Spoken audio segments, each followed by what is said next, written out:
আজ ঘুম থেকে উঠতে একটু দেরি হয়ে গেল। শরীরটা যে ভীষণ খারাপ লাগছে, মাথাটা খুব ভারী লাগছে, বমি পাচ্ছে, সারা শরীর এক অজানা অস্বস্তি। উঠতেই পারছিলাম না, কিন্তু উঠতে যে হবেই, যতই শরীর খারাপ হোক না কেন। না হলে কাজগুলো কে করবে? কাপড় ছেড়ে রান্নাঘরে ঢোকার সাথে সাথেই শাশুড়ির গলা, এতক্ষণ কি করছিলে? এত বেলা পর্যন্ত ঘুমাও কি করে? জানো না বাবু অফিস যাবে? কতক্ষণ হয়ে গেল জানো? চা পর্যন্ত পেলাম না। কে করবে এগুলো? আমি? বাপের বাড়িতে কটা চাকর ছিল বলো তো? ওই তো ভিখারির দশা বাপের বাড়ি। ভাগ্য করে তো এরকম একটা শ্বশুর বাড়ি পেয়েছো। সারাদিন ওই তো কটা কাজ, তাও পারো না? যাও, রান্নাঘরে গিয়ে আগে চা করে দাও আমাকে, তারপরে রান্না চাপাও। কিছু না বলে রান্নাঘরে গিয়ে চা বসালাম। সত্যিই তো, বাপের বাড়ি আমার ভিখারির দশা। 3 বোনের মধ্যে বড় আমি। বাবার কারখানা বন্ধ, একটা দোকানে কাজ করে, কোনো রকমে সংসার চলছে। তাই উচ্চ মাধ্যমিক ভালো রেজাল্ট করা সত্ত্বেও কলেজে আমার আর যাওয়া হয়নি। নমস্কার বন্ধুরা, আজকের গল্প ভালোবাসার ঠিকানা। আপনারা যারা আমার এই চ্যানেলটিকে প্রথমবার শুনছেন, যদি আপনাদের কাহিনীটি ভালো লেগে থাকে তাহলে চ্যানেলটিকে দয়া করে সাবস্ক্রাইব করবেন এবং আপনাদের নিজস্ব মতামত এবং একটি লাইক দেবেন। শুরু করছি আজকের গল্প ভালোবাসার ঠিকানা। কিন্তু রূপের জোরে এই বড়লোক শ্বশুরবাড়ি পেয়েছি। স্বামী খুব বড় চাকুরে, দেখতেও খুব সুন্দর। যদিও তার 2টো সন্তান আছে। আগের স্ত্রী মারা গেছেন 2 বছর আগে, তাই আবার বিয়ে করেছেন আমাকে। দয়া করে স্থান দিয়েছেন এই বাড়িতে। না, আমি আপত্তি করার কোনো জায়গাই ছিল না। বাবা মা বলতো, অন্তত 2 বেলা খেতে তো পারবি। আমাদের সামর্থ্য নেই তোকে বিয়ে দেবার। চিরকাল মা বাবার বাধ্য সন্তানের মতন রাজি হয়ে গেলাম। একটা পেট তো কমবে। স্বামী খুব বড় চাকুরে, বাবা মা আর তার 2 সন্তান তার কাছে সব কিছু। আমি? না, আমি একজন বাইরের লোকের মতোই তার কাছে। ভালোবাসার চিহ্নমাত্র তার মধ্যে নেই আমার প্রতি। এটা প্রথম দিন থেকেই। এমনিতে খুব কম কথা বলেন, আর আমার সাথে আরও কম। আমার জন্য তার কাছে কোনো সময়ই নেই। একটা কথা বলতে গেলেও কদিন অপেক্ষা করে সুযোগ পেতে হয়। বাপের বাড়িতে যাওয়াই হয় না। যেতে চাইলেই শাশুড়ির মুখ ভার। অগত্যা আর যাওয়ার কথা বলি না। ওই ফোনে যেটুকু কথা হয়ে যায় মা বোনের সাথে। আমার স্বামীর কথা বলার সময় না থাকলেও প্রত্যেক রাতে আমার শরীরটাকে ভোগ করতে কিন্তু ওনার সময়ের অভাব হয় না। আমার ইচ্ছে অনিচ্ছের কোনো মূল্যই তার কাছে থাকে না তখন। না, সেখানে কোনো ভালোবাসা থাকে না। ওটাকে ধর্ষণ বলে। কোনটা ভালোবাসা আর কোনটা ধর্ষণ সেটা বোধহয় একটা মেয়ের থেকে কেউ ভালো বোঝে না। আর আমি একটা কথাও রোজ মনে করি, আমার কনসেন্ট্রেটিভ পিলটা খাওয়া হয়েছে কি না সেটার ব্যাপারে কিন্তু উনি খুব সচেতন। কারণ প্রত্যেক রাত্রে উনি এটাই জিজ্ঞাসা করেন। আর বিয়ের প্রথম দিনই উনি বলে দিয়েছিলেন আমাদের কোনো দিনই কোনো সন্তান কোনো দিনই চাইবে না, কারণ তার 2টো সন্তান আছে। ওরাই তো আমার সন্তান ভাববে। ভেবেছিলামও তাই। ওই 2টো মাহারা বাচ্চার সমস্ত দায়িত্বও নিয়েছিলাম পরম মমতায়। নিজের সন্তানের মা হওয়ার একটা সুপ্ত ইচ্ছে মনের মধ্যে থাকলেও ভাবতাম আরও কিছুদিন যাক, উনি রাজি হলেও হতে পারেন। কিন্তু আজ সকাল থেকে এত শরীর খারাপ লাগছে, চা করে শাশুড়িকে দিলাম। ভাত বসিয়ে বাচ্চাদের ঘরে যেতে গিয়ে দেখি কি হলো জানি না, মাথাটা ভীষণ ঘুরে গেল আর চোখের সামনে সব কিছু অন্ধকার। জ্ঞান ফিরল ডাক্তারবাবুর ডাকে। কেমন লাগছে? মাথা নাড়লাম। উনি হেসে বললেন, সুখবর, আপনি মা হতে চলেছেন। মনের ভিতর এক রাশ আলোর ঝলকানি। আমি মা হব? আনন্দে চোখে জল এসে গেল, আবার ভয়ও হতে লাগলো। কিন্তু সেই আনন্দ বেশিক্ষণ থাকলো না।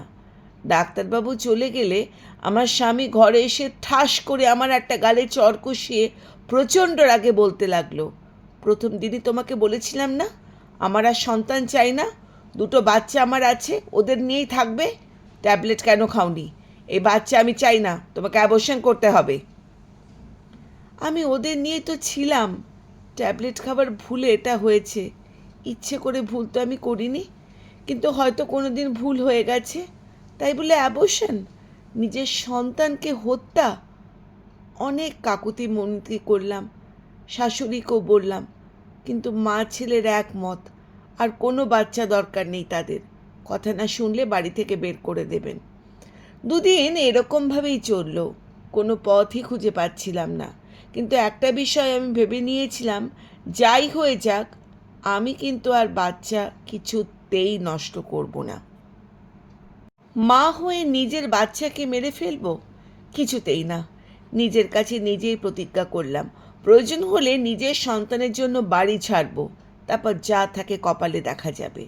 দুদিন পর উনি বললেন, কাল রেডি থেকো, নার্সিংহোমে নিয়ে যাব, আমার কথা বলা আছে, বেশিক্ষণ সময় লাগবে না। শুনে কিছু বললাম না। পরদিন ভোরবেলা সবাই ওঠার আগেই এক কাপড়ে বাড়ি ছাড়লাম। কিন্তু কোথায় যাব? বাপের বাড়িতেই এলাম, আর যে কোথাও যাওয়ার জায়গা নেই। বাট আমাকে এতদিন পরে দেখে মা জড়িয়ে ধরল, বাবা বোন সবাই খুব খুশি। কিন্তু সব ঘটনা শুনে সবার মুখে অন্ধকার নেমে এলো। বাবা মা আমাকে অনেক বোঝালেও সন্তান নষ্ট করার ব্যাপারটা তারাও মানতে পারল না। বাবা দু একবার শ্বশুর বাড়িতে ফোন করে বলল, কিন্তু তারা একবারই কথাতে রাজি হলো না। তারা একটাই বলছিল, বাচ্চা পেটে নিলে ওর জায়গা এ বাড়িতে হবে না। আর আমিও কিছুতেই আমার বাচ্চাকে নষ্ট করব না, এটা আমি প্রতিজ্ঞা করেছি। যে করেই হোক না কেন আমার সন্তান পৃথিবীর আলো দেখবেই। কিছু টিউশনিও শুরু করলাম। এর মধ্যে ডিভোর্সের নোটিশ এলো, সই করে দিলাম। বাবা মাও আমাকে সমর্থন করলো, যে করেই হোক এই সন্তানকে আমি আনবই পৃথিবীতে। আমি একটা ফুটকুটে মেয়ের মাও হলাম। এত সুন্দর চোখ ফেরানো যায় না। ওকে বুকে চেপে সমস্ত দুঃখ কষ্ট ভুলে গেলাম। সেলাই কাজ শেখাই ছিল আগে। একটা দোকান লাগালাম, চুড়িদার শার্ট ব্লাউজ সেলাইয়ের। দোকান থেকে এনে রাতেও সেলাই করতাম। যে করেই হোক আমার সন্তানকে মানুষ করতেই হবে। মাত্র 23 বছর বয়সে আমার। রাস্তাঘাটে পুরুষের কুনজর, যে কোনো অছেলায় গায়ে হাত দেওয়া, কুপ্রস্তাব, সব কিছু আস্তে আস্তে বাড়ছিল। নিজেকে সুরক্ষিত রাখার জন্য একটা গাম্ভীর্যের মুখোশ আটকিয়ে রেখেছিলাম নিজের মুখে, কিন্তু তাতেও রক্ষা পাচ্ছিলাম না। হঠাৎ করেই একটা সম্বন্ধ এলো। প্রফেসর ভদ্রলোক, একটু বয়স হয়েছে, মানে আমার থেকে বেশ অনেকটাই বড় বয়সে। বোনদের বিয়ের জন্য এতদিন বিয়ে করেননি, এখন বিয়ে করতে চান। আর আমাকে আর আমার মেয়ে সহ আমাকে বিয়ে করতে রাজি। আমার মেয়েকে উনি ওনার পরিচয় মানুষও করতে চান। রাজি হয়ে গেলাম।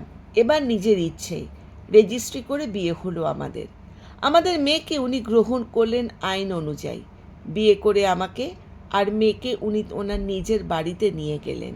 খুব সুন্দর দোতলা একটা বাড়ি, চারিদিকে কত গাছ, চারিদিকে রুচির ছাপ, একদম সাজানো গোছানো একটা বাড়ি। একজন দিদি আছেন যিনি সারাদিন সব কাজ করেন আর রাতে চলে যান। সারা বাড়িতে চারদিকে কত বই, সব মিলিয়ে একটা শান্তির পরিবেশ। উনি একটা ঘরে নিয়ে গিয়ে দুটো ছবির সামনে গিয়ে বললেন, আমার বাবা আর মা, তোমার শ্বশুর শাশুড়ি অনেক দিন হলো মারা গেছেন। আমি তখন খুব বেশি বড় হইনি। দুই বোন আছে, তাদের মানুষ করা, বিয়ে দেওয়া, সব কর্তব্য করেছি। এবার নিজের কথা ভাববার সময় পেয়েছি। আসলে এত বড় বাড়িতে একাকিত্ব আমার সহ্য হচ্ছিল না। প্রণাম করলাম। পাশের ঘরে নিয়ে গিয়ে বললেন, এই ঘরটা আজকে থেকে তোমার আর আমাদের মেয়ের, তোমরা দুজনে আজ থেকে এই ঘরেই থাকবে। আমি জিজ্ঞেস করলাম, আর আপনি? উনি বললেন, ওপরে একটা ঘর আছে, ওটাই আমার পৃথিবী বলতে পারো।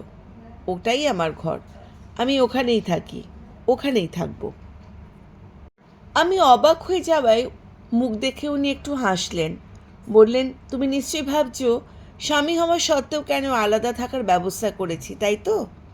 উনি বলে গেলেন, শোনো তাহলে, এতদিন আমার অনেক দায়িত্ব ছিল, তাই বিয়েটা আর করে ওঠা হয়ে ওঠেনি। কিন্তু এই একাকিত্ব আমাকে পাগল করে তুলছিল। এত বড় বাড়িতে আমি একা। কেউ একটা যদি থাকতো, স্ত্রী, ছেলে, মেয়ে, কেউ অন্তত। তোমার সব আমি জানি। আমার এক বন্ধু তোমাদের বাড়িতে আমার কাছে তোমার কথা বলেছিলেন, যদিও আমি তাকে বলতে না করেছিলাম। তুমি আমার থেকে বয়সে অনেক ছোট, প্রায় আমার মেয়েরই বয়সী। এটা হতে পারে না। তোমার একটা জীবন আছে, ইচ্ছে আছে, আর তুমি নাকি সব জেনেই বিয়েতে রাজি হয়েছ। তাই আমাদের বিয়েটা হলো। যদি বলো, আমি তো না করেও দিতে পারতাম, কিন্তু ওই যে লোভ, মেয়ে বাবা হওয়ার একটা লোভ, সেটাকে সংবরণ করতে পারিনি, তাই রাজি হয়ে গেলাম। তবে তুমি তোমার জীবনে তোমার ইচ্ছে মতন কাটাবে। তুমি আবার কলেজ যাবে, পড়াশুনো করবে, নিজের পায়ে দাঁড়াবে। আমি সব রকম সাহায্য তোমাকে করব। আমি ওপরের ঘরে থাকবো। আজ থেকে এই সংসার শুধু তোমার। আর একটা কথা, কোনো দিন যদি নিজের মনের থেকে আমাকে মেনে নিতে পারো, সেদিন আমার কাছে যেও। আমার ঘরের দরজা সবসময় খোলা থাকে। কলেজে ভর্তি হলাম। মেয়ের দেখাশোনার জন্য সারাদিনের একটা দিদি আছে। আমার মা বাবা বোন সবাই মাঝে মাঝে আসে এই বাড়িতে। উনি খুব পছন্দ করেন আমার বাড়ির লোকজনদের। আর মেয়েকে তো চোখে হারায়। মেয়েও বাবাকেই বেশি চেনে। বাবা মেয়ের খুনসুটি দেখে আর আনন্দে আমার প্রাণ জুড়িয়ে যায়। এদিকে বাবার কারখানা খুলে গেছে, আর অভাব সেরকম নেই। কলেজ টিউশন করে পাই না, কিন্তু উনি মেয়েকে নিয়ে মাঝে মাঝেই আমার বাবা মার কাছে যান। আজ আমার চাকরির প্রথম দিন। হ্যাঁ, কলেজ যাবার শেষ হয়ে যাবার পর ওনার গাইডেন্সেই আমি চাকরিটা পেয়েছি। এতদিনে কোনো দিন আমি ওপরে ওনার ঘরে যাইনি, উনিও বলেননি কোনো দিন যেতে। কিন্তু আজ সকালে ঠাকুর প্রণাম করে রেডি হয়ে আস্তে আস্তে সিঁড়ি দিয়ে ওনার ঘরের দিকে পা বাড়ালাম, একটা প্রণাম করার জন্য। দরজা খোলাই ছিল। ঢুকলাম না, উনি নেই। ঘরের চারদিকে শুধু বইয়ের আলমারি, আর দেওয়ালে কত পেন্টিং। আশ্চর্য হয়ে দেখলাম তার মধ্যে দুটো আমার ছবি, ওনার আঁকা। মেয়ের ছবিও আছে, কিন্তু উনি আমাকে কখন দেখলেন এত নিখুঁত আর ছবি? চিবুকে তিলটা পর্যন্ত অবিকল এক। কোনোদিন তো চোখ তুলে দেখতেও দেখিনি আমাকে। তবে খাটের ওপর একটা খোলা ডায়েরি। রুদ্ধশ্বাসে পড়তে লাগলাম। প্রথম দিন থেকেই আমার কথা সব লেখা। কি প্রচণ্ড সে ভালোবাসা আমার প্রতি, নিঃস্বার্থ সে ভালোবাসা। প্রত্যেক পৃষ্ঠায় আমার প্রতি তার ভালোবাসার কথা। না, কোনো চাহিদার কথা লেখা নেই তাতে। নির্ভেজাল ভালোবাসা। কিং কর্তব্য বিমূঢ় আমি। দাঁড়িয়ে থাকলাম কিছুক্ষণ, তারপর নিচে নেমে এলাম। রান্না দিদিকে ওনার কথা জিজ্ঞাসা করলে বললেন, দাদা তো সেই মন্দিরে গেছে, সেই সকালবেলায় স্নান করে পুজো দিতে। আজ আমার প্রথম দিন অফিসের। উনি আমাকে গাড়িতে ছেড়ে দিয়ে গেলেন। আশীর্বাদ করে বললেন, জীবনের সব ক্ষেত্রে জয়ী হও। বললাম, নিশ্চয়ই হব, আপনি সাথে থাকলে। রাত 10টা বেজে প্রথম দিন অফিসে। একটু ধকল গেছে যদিও, কিন্তু একটা ভীষণ ভালো লাগার সারাদিন আমাকে যেন জড়িয়েছিল। অনেক অনেক অনেক বছর পর আজ নিজেকে খুব সুন্দর মনে হলো আয়নায় দেখে। মনে হলো আজ খুব সুন্দর করে সাজি। কিন্তু না, আজ আর সাজার কোনো দরকার নেই। শুধু মাথায় চওড়া করে সিঁদুর পরলাম আর কপালে একটা সিঁদুরের টিপ। আর কিছুরই দরকার নেই। আজ যে আমার সত্যিকারে ভালোবাসার মানুষের কাছে যাবার দিন। আমার ভালোবাসার ঘরে, আমার ভালোবাসার ঠিকানায়। আস্তে আস্তে সিঁড়ি দিয়ে ওপরে উঠলাম। দরজার সামনে গিয়ে দাঁড়ালাম। বই থেকে মুখ তুলে উনি অবাক হয়ে কিছুক্ষণ দেখলেন আমাকে। তারপর বললেন, ভেতরে এসো।